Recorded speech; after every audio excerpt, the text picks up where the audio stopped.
Everyone, and welcome. I'm going to invite the four panelists to join me at the front, wherever they happen to be. But as they're making their way up, as was mentioned, my name is Ryan Gibson. I'm a professor at the University of Guelph and have been involved with SURF for many, many years in wearing many different hats. And this morning's discussion is focusing around the upcoming State of Rural Canada 5, which is around inclusive and sustainable futures. Before we turn to the panel themselves, and hear their perspectives on what's happening in the State of Rural Canada 5 publication, wanted to provide just a brief background to this document. And if we can go to the next slide, I think, and even go one more slide, please. There we go. So as you can see, the State of Rural Canada, this is the 5th iteration of the document. It was created back in 2015. And it was intended to be a pan-Canadian report that explored the challenges, the opportunities that were confronting rural and northern communities across Canada. One of the key intentions was to draw attention to rural issues, to promote evidence, to share information, and also to celebrate the resilience that was taking place in rural and northern communities. The original report also emerged at a time when we saw senior levels of government no longer being an active participant in rural development issues. And the report was an opportunity to move rural and northern issues from the back seat and trying to push it to that front seat, to get attention, to share those stories and to share that information.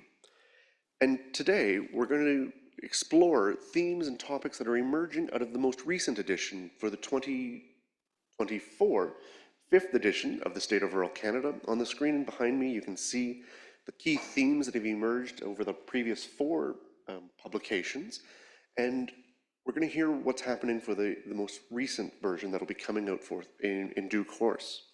So with that, I'm going to turn to the panel, and you'll find their bios in the program, and because of the time, and I know we've got shortness, I'm not going to introduce them. I'm going to let you explore their bios, each interesting individuals, and highly recommend connecting with them. But what I'm going to do is turn to the panel, and we're going to start with Heather, and then we're going to turn to Heather Hall, then we're going to turn to Sean Markey and Sarah Breen, and then to Amanda Young, and then we are going to hear from them about, first and foremost, I'm going to ask them about a key theme that has emerged from their jurisdiction, and they'll each get about 3 to 4 minutes to respond to that. And following that, we are going to then have a bit of a Q&A discussion with the panelists around a couple of topics, and then we've got time left for people to ask questions themselves. So without further ado, I'm going to invite Heather to come up, or no, she's going to stay where she is, it appears, but your time begins.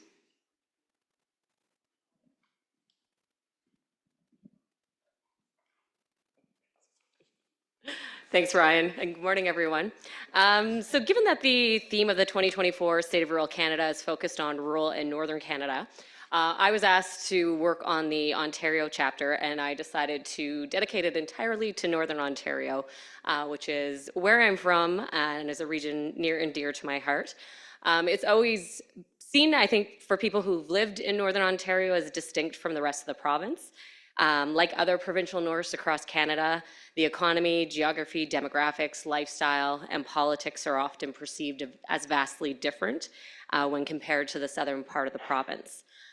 Before I get too far into talking a little bit about rural and northern looks like in Northern Ontario, I just do want to recognize that Indigenous peoples have lived in what is now known as Northern Ontario since time immemorial.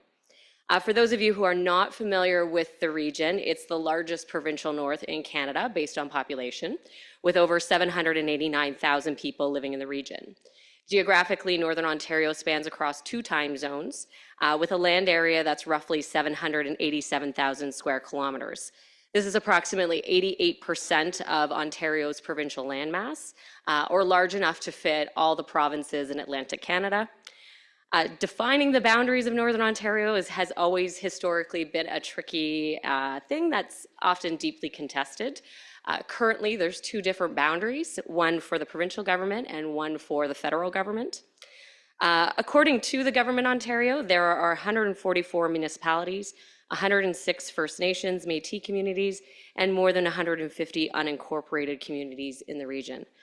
with the vast majority of, or I should say the majority, not the vast majority of the population living in the 6 largest urban centers in the region. As a whole, the region is currently growing slowly after having periods of population decline, but this pattern is really uneven across the region.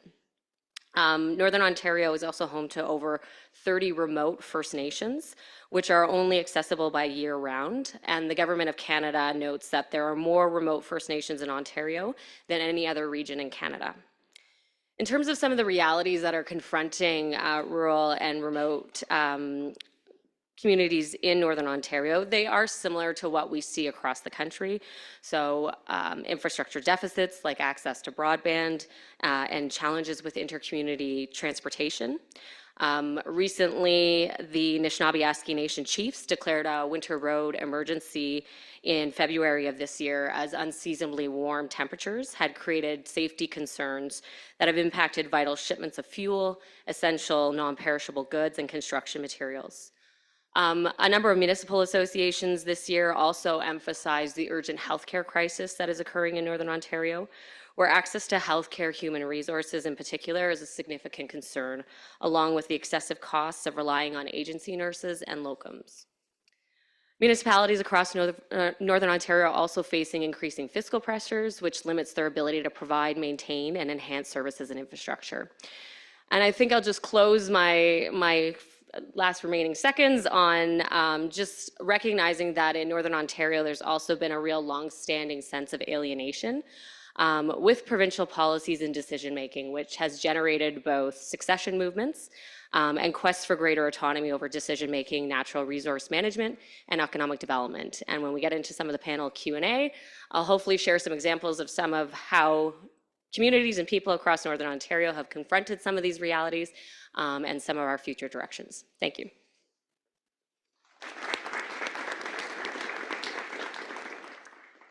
Thanks for that, Heather. We'll now invite Sean and Sarah up, and I think we can move to the next slide. We can actually, I think, go to the next presentation, actually. Hi. So interestingly, like Heather, I'm also from the People's Republic of Northern Ontario, further north than Heather, though. So it does feel like a bit of imposter being here speaking to BC, but I now make my home in Nelson, British Columbia on the traditional territories of the Ktunaxa, Sinixt, Syilx, and Secwepemc peoples. And so while my research primarily focuses on southern BC, it's a mountainous region that lends itself to being quite remote in nature. If we can go to the next slide.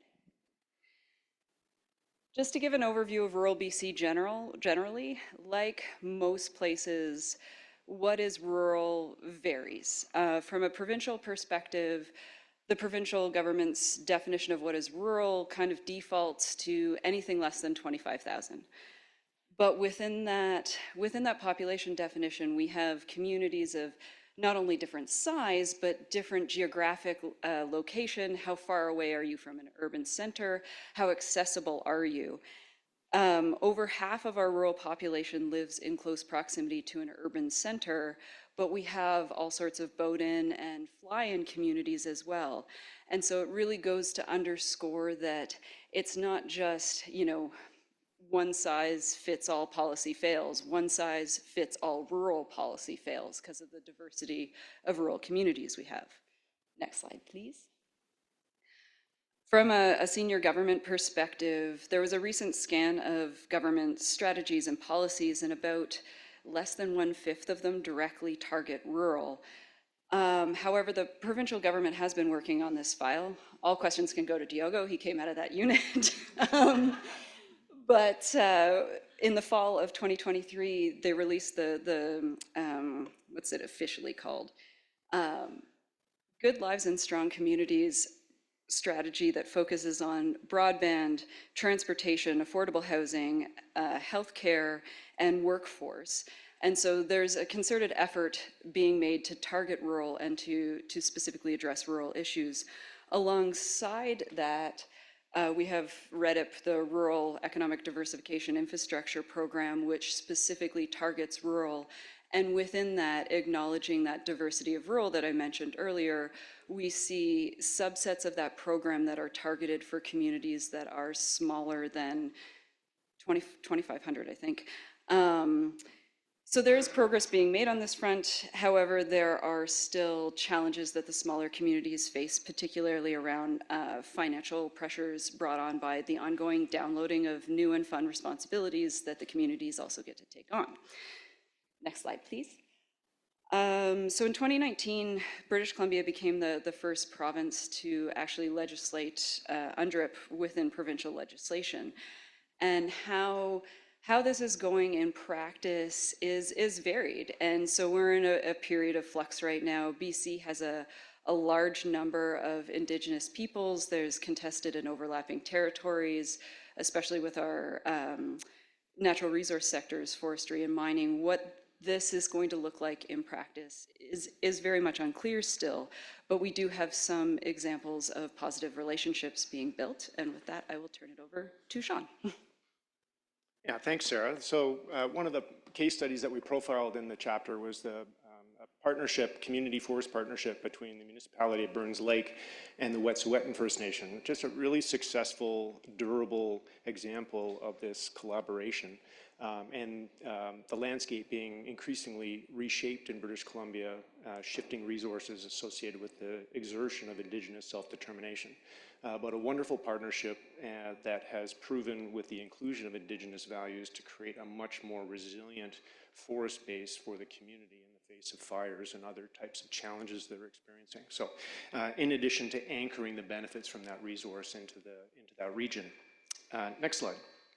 One of the other issues we chose to profile in the chapter was the issue of digitization in the resource sectors. This is not so much because of its presence in British Columbia, but primarily because of its absence. It's been described as the looming, already present fourth industrial revolution, and we just don't really see it in the resource sectors of British Columbia. Implications for the overall competitiveness of the sector.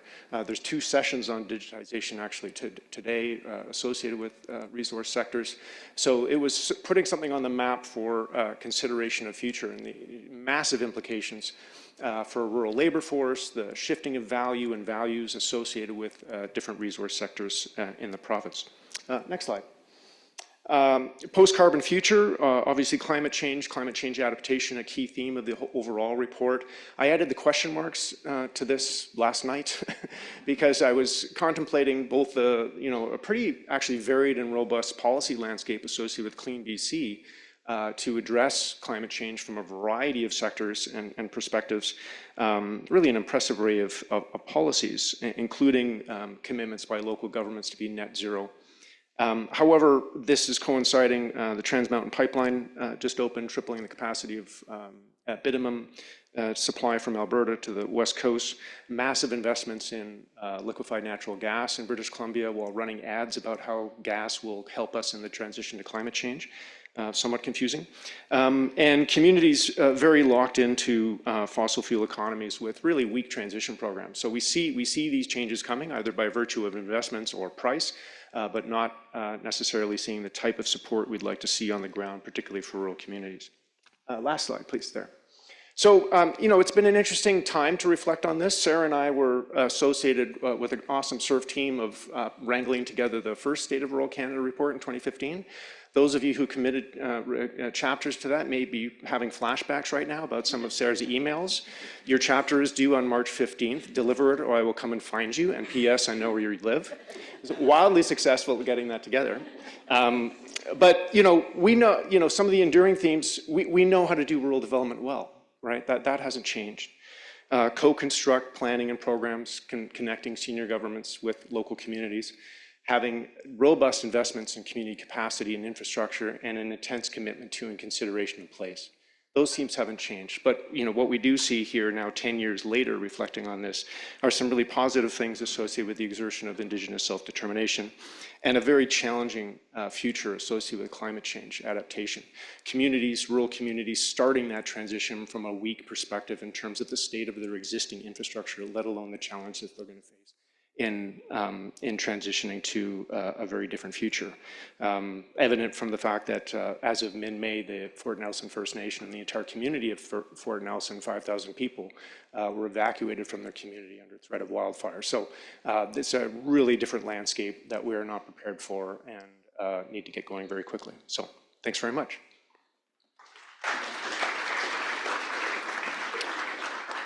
Thanks for that. And I'll now turn to Amanda Graham, who I had the wrong last name when I did the introductions. My apologies on that front.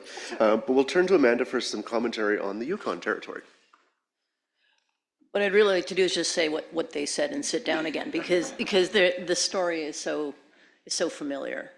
I'm afraid I don't have any lovely slides for you, and I'm speaking from a little bit of lack of preparation. But what I will say is that if we were to, those of you who were here, who went on the excursions, have seen something of what the Yukon looks like.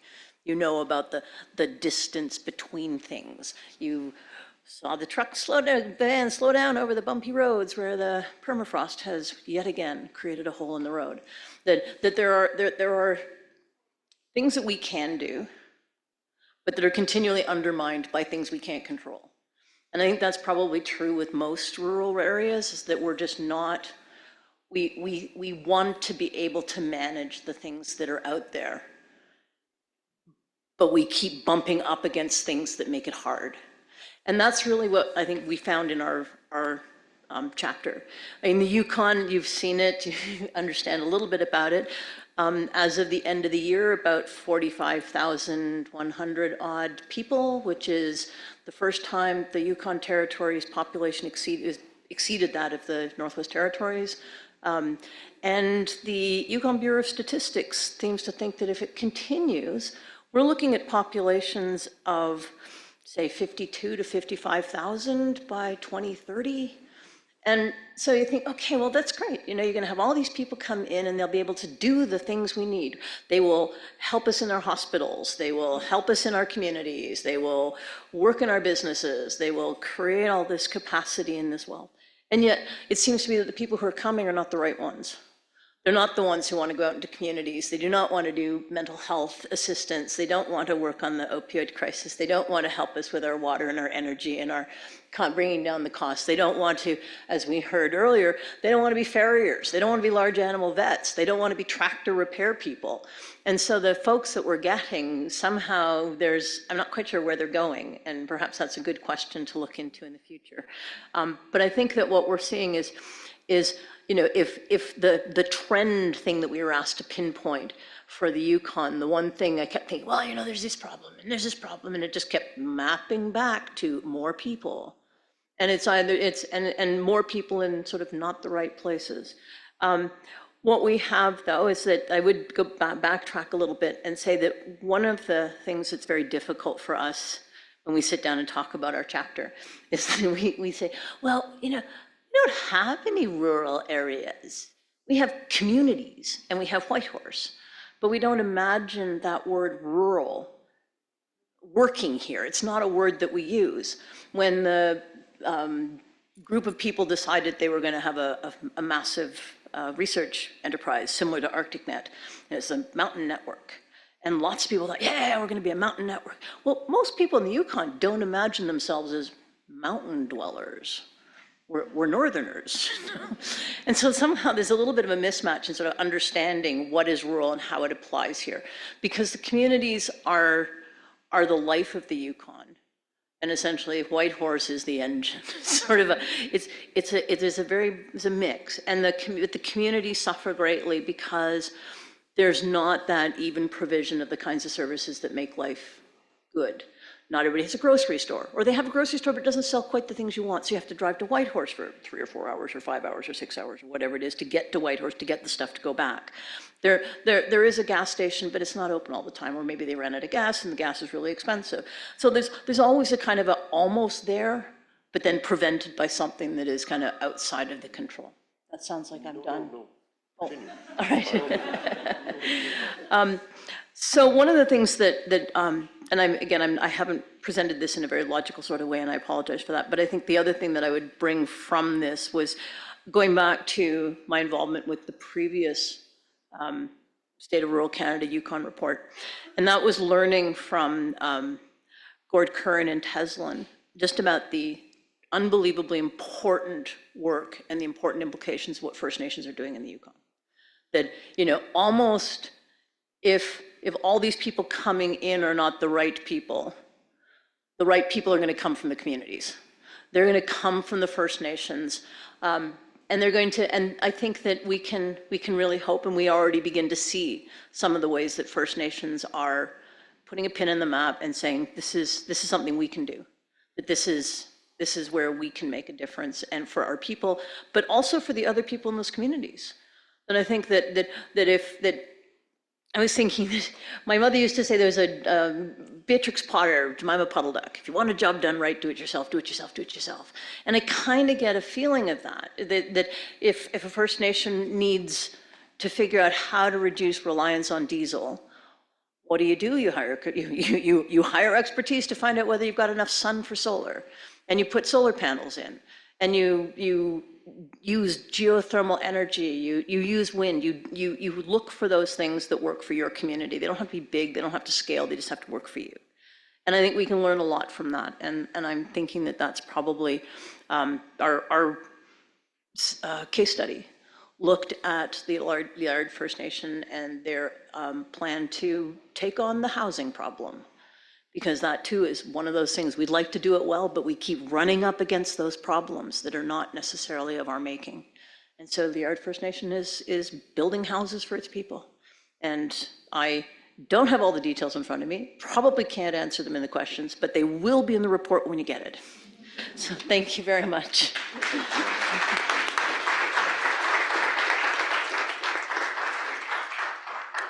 Wonderful. So we've heard three dynamic stories of what's happening in these jurisdictions. And right now we're going to turn to the panelists. Heather, do you still have that microphone? Excellent.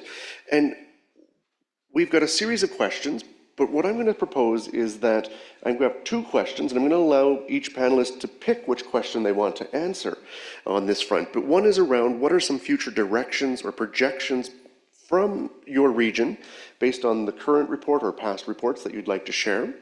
Or what is one example from your region that is particularly relevant for rural and northern development, whether that's a socio-economic issue, infrastructure, climate change, reconciliation? We've heard lots of themes on that front.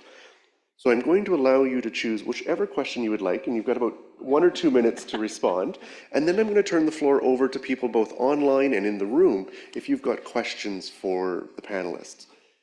Heather has the microphone at the moment, so I'm going to put her on the spot. And you look scared. There we go. Thanks. I might actually tackle both in my very limited time, but just because I think the future directions are really important, and it links to Sarah and Sean's too with Northern Ontario. Really those development pressures, particularly around critical minerals, which are seen to be needed for that transition to net zero. It's creating opportunities, but also tensions, particularly in the far north. Communities are also dealing with the impacts of climate change. So just like Sarah and Sean noted, more extreme weather events, increased forest fires, unpredictable winter roads. Those are all issues that are going to be impacting the region now and into the future.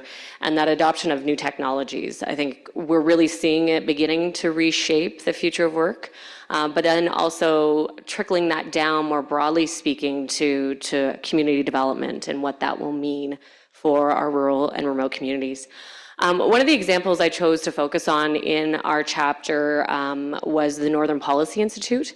And I selected that not only, full disclosure, I am the chair of the Research Advisory Board, but it's also a really unique story about a Made in the North solution that really started in 2008 when one of the municipal associations for Northwestern Ontario decided that they needed to adopt what they called a common voice approach. And they initially put up some of their own funding to create an advocacy organization called Common Voice Northwest. And their goal was really to create something made in Northern Ontario that could help not only provide a source for evidence-based decision-making, but also access to good data that could help inform those decisions. And through their efforts, a policy institute was then included as a key priority in a provincial government growth strategy called the Growth Plan for Northern Ontario. And the policy institute was launched in 2012. Over the last decade, the Institute has published over 200 research reports, commentaries, labor market reports, and policy notes, along with providing over 150 presentations by authors and staffs across the region. And in addition to those resources and sources of knowledge that MPI is able to share, they also have a number of programs, including a series of tools that make data more accessible, like Community Accounts, Connect North, Data 101, the Northern Ontario Data Consortium, and an employment calculator. And I think one of the things that MPI is most proud of is that over the last 10 years, they provided 78 summer students with 16-week internships and created postgraduate employment for another 30 youth as part of their Experience North program, which was designed to help build capacity for policymaking, communications, and not-for-profit administration that's in the North, by the North, and for the North. Great, thanks for that, Heather. I've already forgotten the question. So thinking about what Heather said and building on that, I try and, it's almost like playing jump rope with being a pessimist or an optimist, because part of what I see when I think of future trends is an increase in disparity and inequality amongst rural communities. And if we think of the digital transformation and technology access, that really, I can see it playing out in the region where I live, where in the East Kootenays, we have this amazing enterprise that just started, this Kootenay Outdoor Recreation Enterprise. So you've got people who are entrepreneurial in nature, who are using combinations of really unique high technology to be able to work from a rural place, to start these amazing gear companies that are like top of the line, the best kind of outdoor recreation technology you can have. And they're creating all these amazing new opportunities and new jobs with that. And this is a very positive story of opportunity.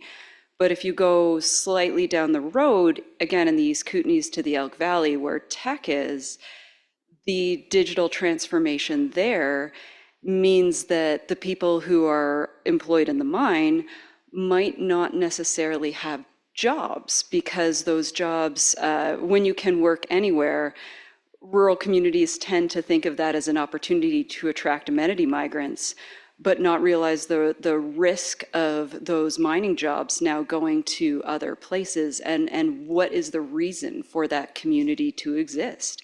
And so, yeah, I find future-facing questions challenging because there is this amazing, exciting, positive opportunity aspect of it, but there's also risk and challenge, and where those two things land can differ geographically and creates those disparities between communities. So I think it's something we need to be mindful of in how we plan and how we regulate and how we govern and how we support communities, so that we can make sure every community has the positive opportunities, as opposed to some getting opportunities and some facing risk.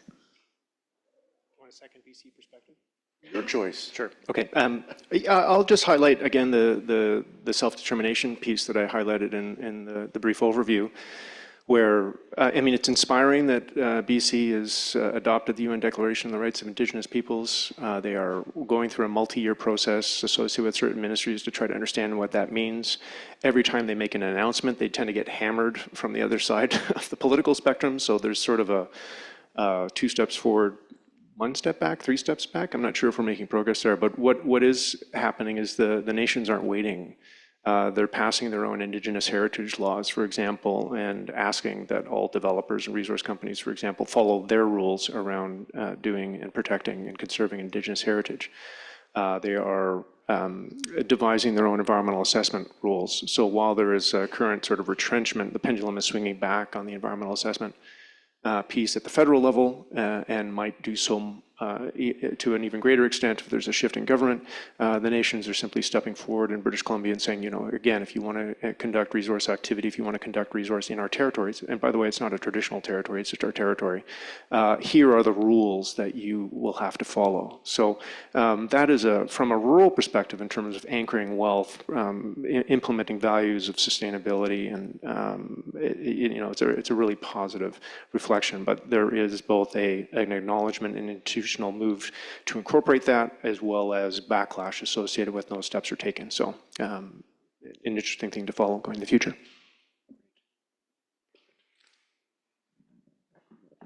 I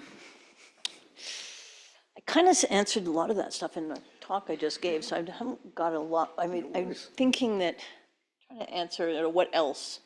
If I were not just, an import from Ontario, living in Whitehorse, writing about rural Yukon communities, which I don't get to very often. I mean, it feels kind of wrong being sort of the lead on the chapter, but I do think that looking at the territory, the things that you're talking about, the technology access, the infrastructure, the capacity to do all this. Yukon is the size of Spain. There's less than 50,000 people here. And, all the money that comes from the federal government and other sources has to pay to make this all space equal to the kind of infrastructure and the capacity building and the services and things of regions where there are hundreds of thousands of people. And so there's always going to be things that are going to not work or not going to happen. And that's the hard part, I think. And I'm hoping that what we saw in the post-COVID chapter, that COVID forced a new kind of conversation between the territorial government and the First Nations governments in the communities. 14 First Nations in the Yukon. There's 14 separate governments, 11 of whom are self-governing. And they've been self-governing in some cases for 20 to 25 years. And the days of the running around with the implementation plans under people's elbows is long gone. These are institutions, these are governments with workers, with people with capacity, with experience, who are doing extraordinary things. And COVID showed us that those extraordinary things need communication, and they need formats for ensuring the kind of government-to-government connections that are going to make a difference in the projects that need to be done in the communities in ways that are going to help the citizens and the people who live here.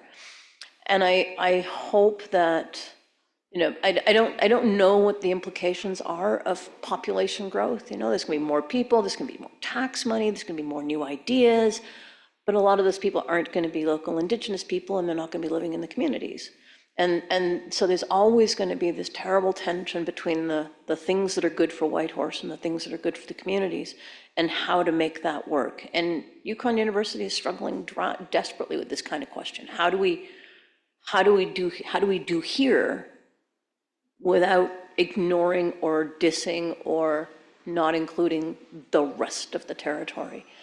And I think that perhaps, aside from all of the programs and the plans and, the goals for health education programs at the university and more projects and more research and all of that stuff, that ultimately it's going to come down to how do we accept that everybody has a stake in this and talk together? How do we make that work? We're a community of consultors. People get very upset if they miss a meeting and didn't get consulted. And we had, back in the day, there was the Yukon 2020 vision exercise, monumental human enterprise of just looking for what people thought the future ought to be. I don't know whether that's something you can do again, but maybe there's a time for something similar to try and help both First Nations governments talk to the Yukon government and Whitehorse talk to the communities, and in a way that isn't going to overwhelm them, and that we can continue to benefit from the incredible lessons they have to teach us. Thank you for that. At this stage, we'll open the floor to questions, both in the room here, but also those that are online. Feel free to type it into the chat box. I see a question. We'll start here. Oh, we've got many questions. So maybe So could I ask, when you pose your question, maybe introduce who you are and provide a brief question so we can maybe get 2 or 3 of them and then we'll get the panel to respond. Sounds good. This is for anybody on the panel, if you can address it. So my name is Tara Howes. I am an independent researcher.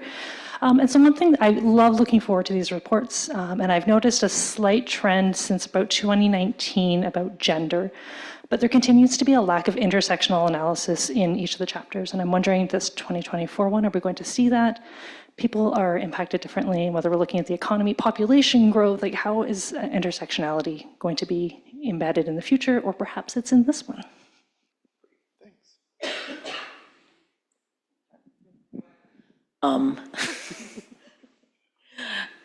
You know, you get the brief and it says, these are the things we want you to talk about. You got 4,000 words. And you got this, and you got this, and you got this. And so, yeah, I will say that gender was not an issue that we discussed in our chapter, but since we haven't finished the final draft. And I think that's a good note. I think some of the editors unfortunately couldn't be here, but that's something we can certainly pass back yeah, see if that's something that authors can work in or future kind of State of Rural Canada focusing on intersectionality. Great. Maybe we can turn to our next question. There we are. Yeah, thanks. Thank you for the panelists for sharing their perspectives. My name is Sam Petrie. I'm a postdoctoral fellow at University of Toronto. I noticed one of the previous themes of the State of Rural Canada was on data. And I'm just curious, I see the mic being passed, what the updates are there. You know, I'll reflect in healthcare. Canada at a macro level does a very poor job with data. You know, we don't even have a head count of how many family physicians there are, let alone what they're actually doing out there. So just curious, as data becomes, you know, even more, there's lots of it, as digitization continues to affect all sectors, what the plans are for capturing it and then meaningfully analyzing it. So there is like a increasing amount of data, but it's never the data you want at the scale that you need it. And that continues to be an ongoing challenge for rural, you know, especially if we're getting data from StatsCan, you can't get it at a community scale. A lot of the well-meaning predictive models are trained on large data sets that are primarily urban in nature, and so they break down when they get to the local scale. And so we spend a lot of time, Heather mentioned the Data 101 initiative from the Northern Policy Institute. We do similar things in BC. I know they do similar things in Newfoundland. And so there's this constant capacity building discussion around how do you understand what data exists out there that you can access? Because, you know, gathering primary data is often off the table for small communities. How do you look at it and understand what you're looking at so that you can understand what's there, what's not there? And then how do you, we almost talk about it as like building a donut. Like, how do you take all of the information, put it around, figure out what you don't know, bring in some anecdotal information and figure out what you can say from there. But it's, I would say in some ways there's improvements and there's at least a willingness on the federal government's perspective to start augmenting their rural data, but it's an ongoing challenge, and in some ways the increase in data availability is making it worse because it's more complicated and people have less time and patience for it. And I could talk about this all day long, so. I'm going to jump in before she starts to talk all day long on it. We have 3 more questions that I've seen. We've got one from Kyle that's online. Doug had a question, I think, in the back. And then I think there was a question over there with Brady. So could I suggest that we do all 3 questions, then we'll get responses so that we wrap up in time and I don't get my wrist slapped. So Kyle. I love that, Ryan. Thank you so much. Yeah, question from an online person, inspired by Sarah's concern for increasing inequality, as well as the previous question as well. How do we work together? How do we get people to work together at the community level, the provincial territorial level, and the national level to work towards more equitable rural communities? That's the question. So big question. So that's question 1. We'll turn to Doug now to get question 2. And we'll just need a microphone. We need a microphone. I should speak in front of this one to make sure people online can hear. And then we'll turn to Brady. Mine's quick. It's from the ag trip yesterday. And so a couple of the farmers said that they can't get parts or any repairs done to their John Deere and other equipment. And I looked at Yukon University, and there's a heavy equipment technician program. There's also only one farrier that charges double what is in southern Manitoba.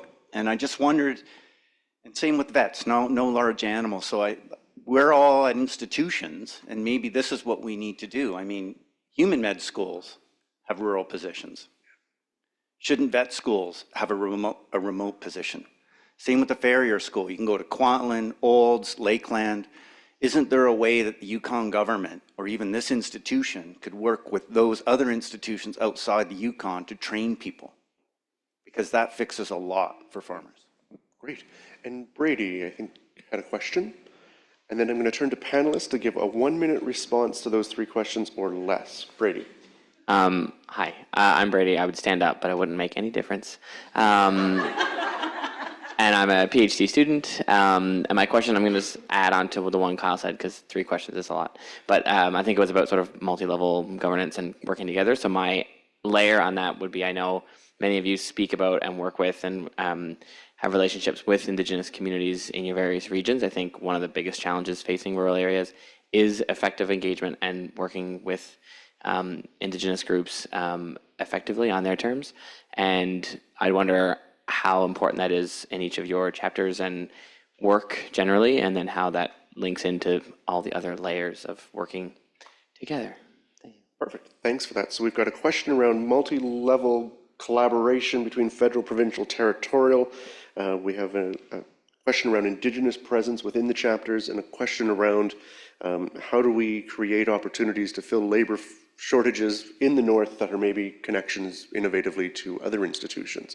So to the panel, you have less than 3 minutes collaboratively to respond to those 3 questions. Your time starts now. No pressure. Maybe I'll deal with the labor one because it's slightly close to some of the work that we're doing now. And I think it's a really important conversation. And we are seeing, in particularly in Northern Ontario, a lot of the colleges in particular respond to some of those shifts in the labor market.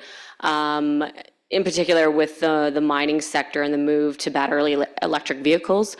So looking at new programs and training to help reskill some of the mechanics who would have been familiar with the diesel to now being able to work on those battery electric. So we're not relying on bringing in people from other regions to do that. And so I think there's a real appetite, at least in Ontario and Northern Ontario, to look at what those labor market needs are and create programming that responds. Another really good example, longstanding example, is the Northern Ontario School of Medicine, which was really set up and came out of that need for doctors who would work in Northern Ontario that knew the realities, who wanted to be there and live in the North. And so that's been a real success story across the region. And I think more of that kind of partnership and collaboration and looking at what are the needs and can we fill that through training, through our institutions is a really important conversation. Oh, you're not on at the moment. I think on the collaborative governance, again, we know how to do rural development right. It needs to be highly collaborative. It needs to be fully integrated. There's a relentlessness to conveying those themes to decision makers, to new politicians, to new local government leaders, while continuing to integrate new ideas, new voices, the intersectionality that you spoke of. We can't stay frozen in time in terms of how we look at the issues that are impacting rural Canada. I think SURF has played a wonderful role at doing that integrative work over the years. It takes a lot of work. It takes a lot of capacity. I'm thinking of Ryan's rural policy table, bringing together provincial policy actors to meet bi-monthly past conferences where there'd be a rural policy summit in Ottawa sponsored by SURF and other agencies. And of course, the efforts of the State of Rural Canada reports, which get tremendous traction in different provinces. So it's a persistence, a relentlessness that certainly rural areas are not are well accustomed to doing in terms of sharing their stories. I think there's we've known how to do that well in the past, and it's certainly something to consider again in the future. We have 1 minute or less. It's complicated. That's all you're good. Oh, yeah. Yeah. Response to the question about, UConn University College has a program and people could take a course. And I'm in the middle of trying to help develop a degree program for UConn University, and I've been talking about it since 2017. And while generally people think it's a good idea, it's a long process. And even the ones that government says, we need this, we've got, $350,000, we want you to do a program of guide training or whatever it is. The getting it in, getting it up, finding the people to teach it, running the courses, deciding what the courses are going to be, it takes a lot of time. And then once you put that kind of money into it, you want like 8 or 10 people to take the course. And then you come out with 8 or 10 people who are kind of maybe able to do the work that you kind of really only needed 2 more people for. And I'm not sure how you solve that problem. I mean, we're the size of Spain with 50,000 people. We don't need 6 farriers, but we certainly need 3. And so how do you, so yeah, maybe there's a good idea for approaching government and saying, listen, put together a funding package to send people outside to learn how to be farriers if they want to, or encourage the farming community to, here's a grant money that you can use to spend to send somebody that wants to do this outside to go and get the training and bring it back. And I think those are good ideas. And as far as the working with First Nations, we're doing it all the time. And in the Yukon, unlike a lot of other places, we can't leave them out. They are vital players in it. We have 4 levels of government. There's Yukon First Nations governments, there's the municipalities, and then there's the territory, and there's the feds. We have, I think, 44% of our people are employed in government in some way or other. We live and breathe government here, and maybe more people will, dilute that percentage a little bit, and maybe they'll bring us a farrier and a large animal vet. And we had one, but it was just too hard. It was just one person doing it. You really need 3 or 4, but then 3 or 4 aren't making enough money to make a living. And so there's all of these trade-offs that, result in the kind of struggle that we saw on the farming tour yesterday. Well, with that, I think we can continue the conversation for a long time, but we run out of time. So I'd like everyone to join me in thanking Pat